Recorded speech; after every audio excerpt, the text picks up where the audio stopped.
Listo, muy buenos días a todos. Sean ustedes una vez más bienvenidos a este nuevo webinar ofrecido por Heide Consulting Group SAS. Para los que no me conocen, mi nombre es Camilo Hernán Cuellar Castro, soy abogado especializado en Derecho Laboral y Seguridad Social. Y el día de hoy vamos a hablar sobre un tema, o bueno, sobre varios temas muy interesantes, como lo son el salario integral, el periodo de prueba y el contrato a término fijo. ¿Cómo debemos pactar? ¿Qué debemos tener en cuenta al momento de echar mano a estas herramientas legales? Pues bueno, el día de hoy esperamos dejar muy claro de qué manera podemos actuar. Bueno, el salario integral es una facultad legal que se le concede a las partes, es decir, a la empresa y el trabajador, que suscriben un contrato de trabajo para traducir las prestaciones sociales bajo una suma periódica de carácter salarial bajo el rubro de factor prestacional. El artículo 132 del Código Sustantivo del Trabajo es el que se encargó de regular el salario integral, estableciendo lo siguiente. No obstante lo dispuesto en los artículos 13, 14, 16, 21 y 340 del Código Sustantivo del Trabajo y las normas concordantes con estas, cuando el trabajador devengue un salario ordinario superior a 10 salarios mínimos legales mensuales, valdrá estipulación escrita. Cuidado con esta parte. Valdrá estipulación escrita de un salario que, además de retribuir el trabajo ordinario, compense de antemano el valor de prestaciones, recargos y beneficios tales como el correspondiente al trabajo nocturno extraordinario o al dominical y festivo, el de primas legales, extralegales, las cesantías y sus primas y sus intereses, subsidios y suministros en especie, y en general las que se incluyan en dicha estipulación, excepto las vacaciones. En ningún caso el salario integral podrá ser inferior a los 10 salarios mínimos legales mensuales vigentes, más el factor prestacional. Bueno, de lo anterior, de lo señalado aquí, se tiene que el salario integral es una suma que la normatividad laboral colombiana permitió que empresa y trabajador pudiesen pactar con el único fin de que esta suma retribuyera todos esos emolumentos, siempre y cuando se hubiese pactado de manera escrita. Como les indicaba, la manera en que se debe pactar debe ser por escrito. Y es muy importante este punto de que se pacte por escrito, en razón a que anteriormente, estamos hablando de por allá del año 2013, 2014, la Corte Suprema de Justicia había establecido que el salario integral se podría inferir frente a ciertos actos. ¿Cuáles actos? Por ejemplo, disculpen, ¿pueden pagar los micrófonos? Es que escucho eco acá.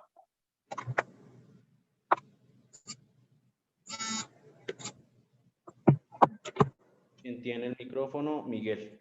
Listo, ya. Bueno, anteriormente la Corte Suprema de Justicia había indicado que el salario integral se podía inferir o se podía concluir de que efectivamente un trabajador había pactado con la empresa un salario integral en el momento en que pues recibía el dinero mensualmente, y de esa manera se lo hacía ver el empleador en sus desprendibles de nómina. Pues bien, ya para el año 2020 las cosas cambiaron. La Corte Suprema de Justicia, en una reciente sentencia, la SL 2804 y radicado 72466 de 2020, estableció que el hecho de que se pacte un salario integral debe estar pactado por escrito, pues es un requisito ad substantiam actus que obliga que para que este pacto exista se encuentre descrito por escrito, valga la redundancia. En todo caso, más adelante ya vamos a ampliar qué es eso del requisito ad substantiam actus, porque pues ustedes dirán, bueno, pues sí, el abogado lo entenderá, pero ¿qué es? Ya ahorita vamos a revisar qué es ese requisito ad substancianarius. ¿Qué debe contener la cláusula de salario integral? Bueno, se recomienda que se estipulen todos y cada uno de los emolumentos que se quiere remunerar con el salario integral, pues si no se estipula cada uno de manera taxativa, en vía judicial pueden ordenar el pago de aquellos emolumentos que no quedaron por escrito. Lo anterior conforme a una providencia que ya les voy a poner en conocimiento. Y es que resulta que el artículo 132 muchas veces las personas pues no la leemos como se debería. Y sucede que tal vez pactamos con nuestro trabajador, sí, pactamos un salario integral y lo ponemos en una cláusula muy corta, pero resulta que el artículo 132 del Código Sustantivo del Trabajo especifica que el salario integral debe contener y debe tener claramente cada uno de los emolumentos que se pretenden remunerar dentro de ese salario integral. Pues de no existir esa tipificación, esa especificación de los emolumentos que se pretenden remunerar, posiblemente y a futuro y ante un pleito judicial, un juez laboral nos ordenará realizar el pago de esos emolumentos que no se especificaron.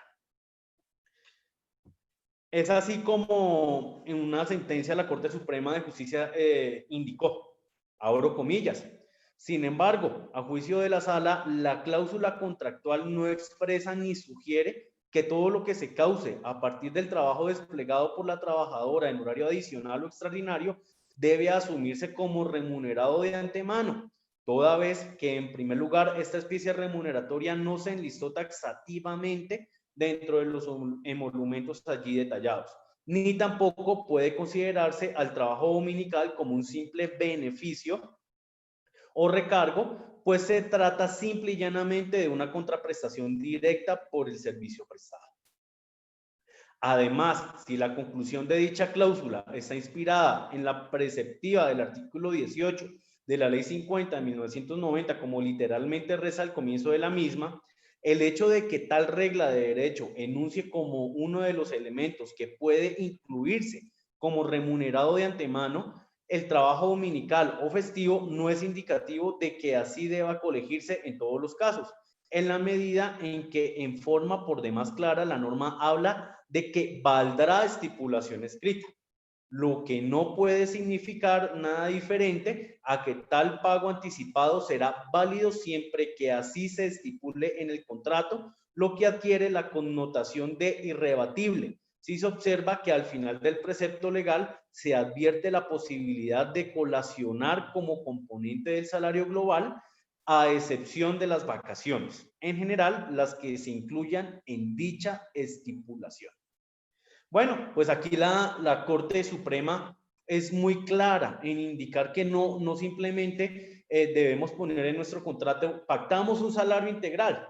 ¿Por qué? Porque es que esos emolumentos que se enuncian dentro del artículo 132 del Código Sustantivo del Trabajo son meramente enunciativos, pero en la parte final del mismo artículo indica en las que se incluyan en dicha estipulación. Quiere decir que siempre para que sea válida la cláusula de salario integral y que esta cláusula nos incluya, no sé, las cesantías, intereses a las cesantías, prima de servicios, a excepción de las vacaciones, valdrá que se deba tener por escrito.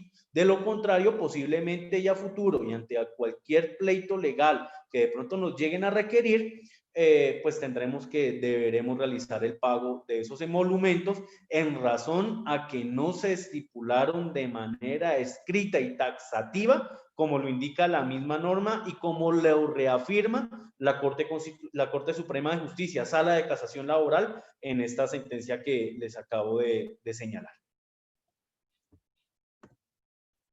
Entonces, ¿qué debemos tener en cuenta a la hora de fijar el salario integral? Bueno, lo primero de ellos es tener en cuenta que el listado contemplado en el artículo 132 del Código Sustantivo es meramente enunciativo y por lo tanto no simplemente nos deberemos quedar con el tema de que vamos a fijar un salario integral y pare de contar, sino que deberemos colocar entre las partes, fijaremos un salario integral, el cual comprenderá el pago de las siguientes prestaciones: prima de servicios, cesantías, intereses a las cesantías, prima extralegal, etcétera, etcétera. Bueno, también los recargos ordinarios, los recargos dominicales, los recargos nocturnos, las horas extras, diurnas, nocturnas, festivas, etcétera.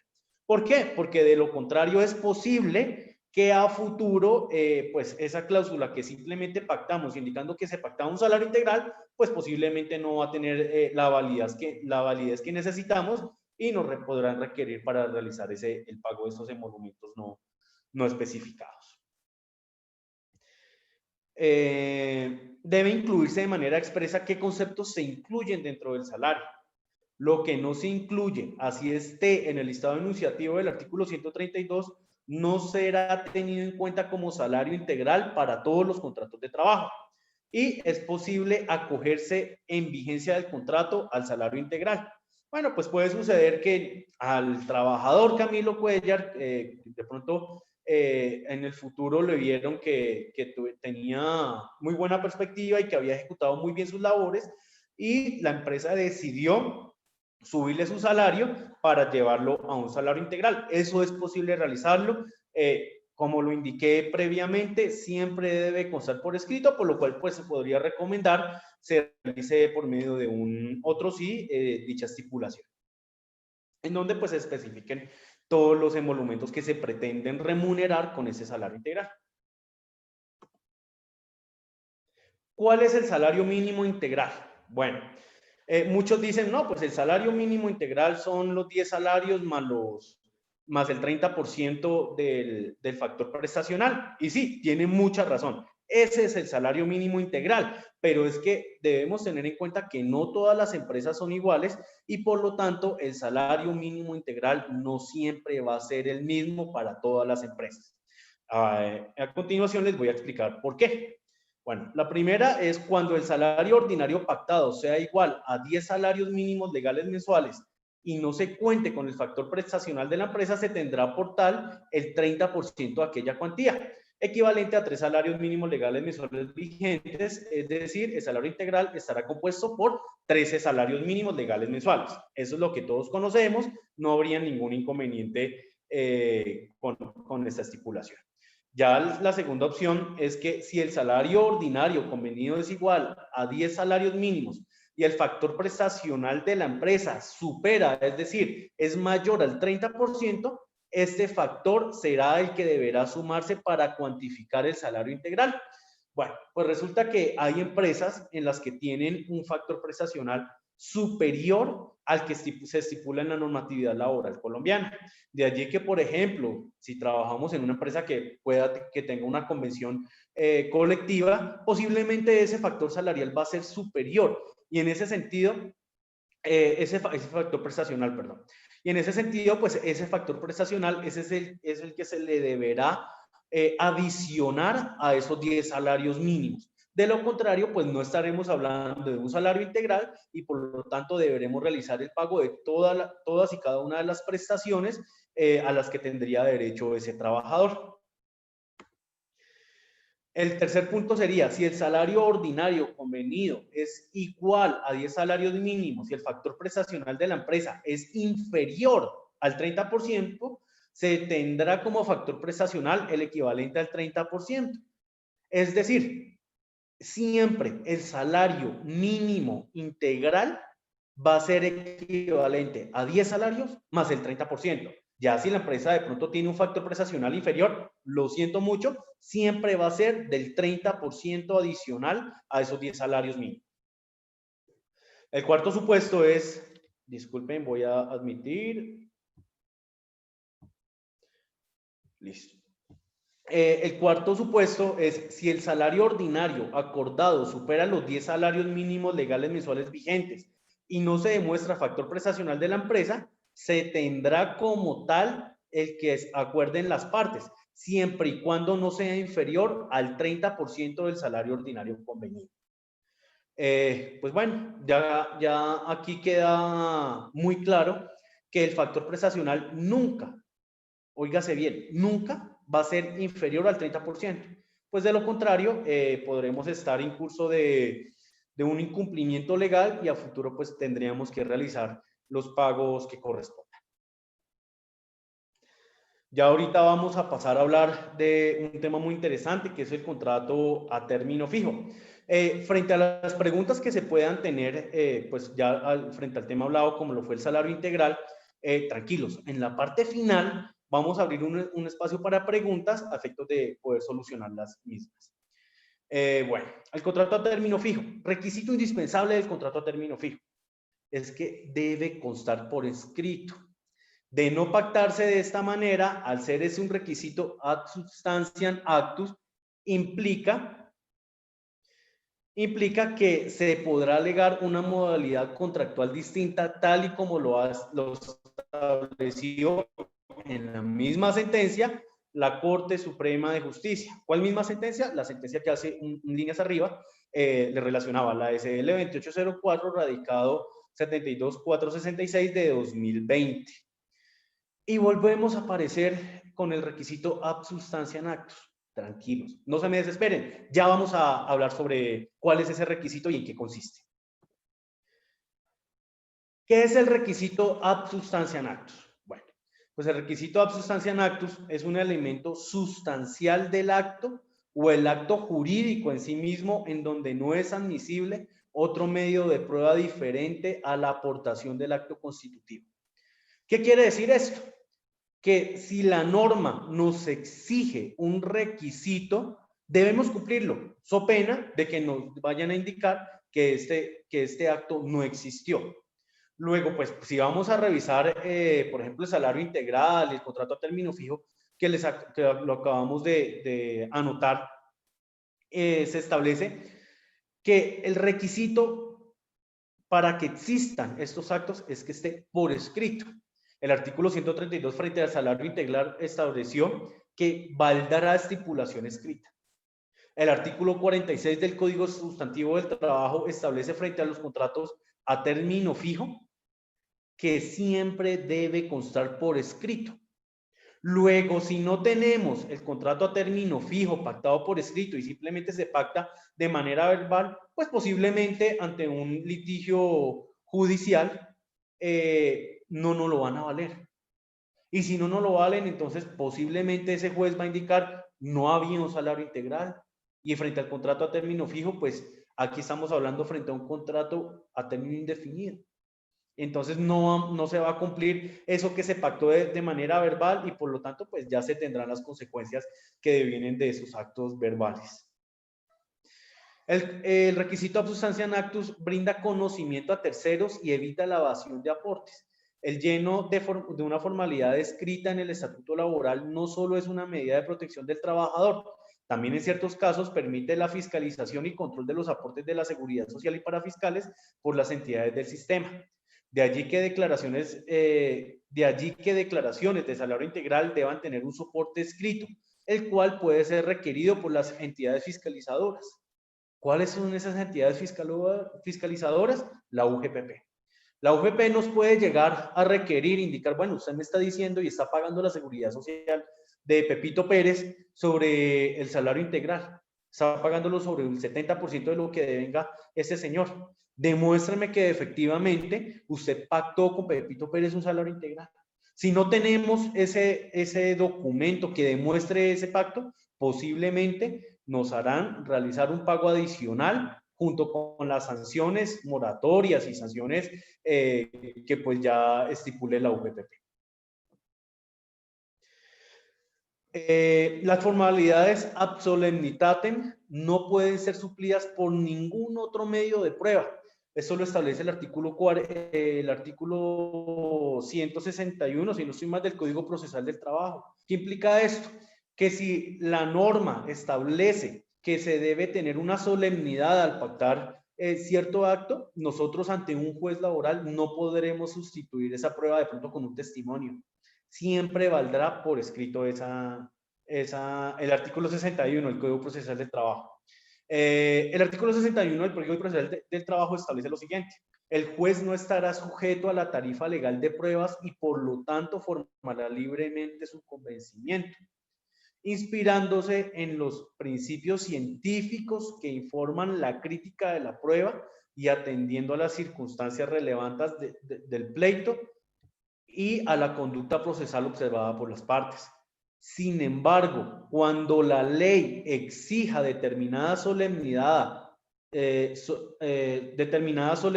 ad substantiam actus, no se podrá admitir su prueba por otro medio. He ahí la importancia de conocer la norma y de saber de qué manera vamos a pactar ciertos actos con nuestros trabajadores. Porque bueno, volvemos al tema, por ejemplo, del salario integral. Sí, a Camilo Cuellar le vamos a pagar un salario integral y ahí le vamos a remunerar todas las prestaciones sociales. Pero si la norma nos exige que debe constar por escrito y la empresa con Camilo Cuellar pacta un salario integral de manera verbal, posiblemente ese salario integral no va a ser válido y el juez va a ordenar que a Camilo Cuellar le paguen todas sus prestaciones junto con las indemnizaciones que posiblemente vayan a devenir por ese acto premeditado de la empresa de desconocer el salario integral escrito. Entonces, es muy importante y se recomienda que ante las solemnidades que la norma exija que deben ser por escrita, se coloquen siempre por escritas. De lo contrario, estaremos frente a un acto que se tornaría ineficaz y por lo tanto, pues tendremos que realizar los pagos que nos ordene pues el juez eventualmente. Bueno, muchísimas gracias por asistir a este webinar. Abrimos ya un espacio para las preguntas.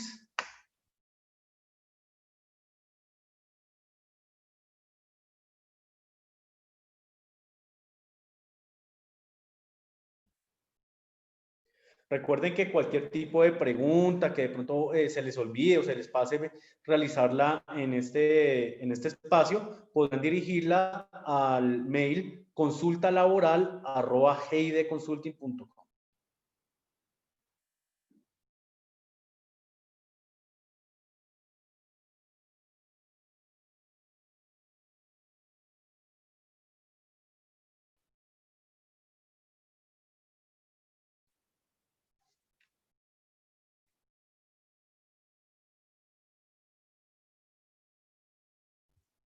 Aquí ya nos están escribiendo.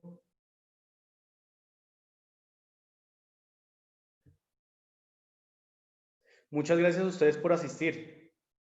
Igual en adelante seguiremos realizando webinars más con una temporicidad más cercana a efectos de que pues estemos siempre conectados y pues podamos tener el gusto de atenderlos a todos y ayudarles a todos.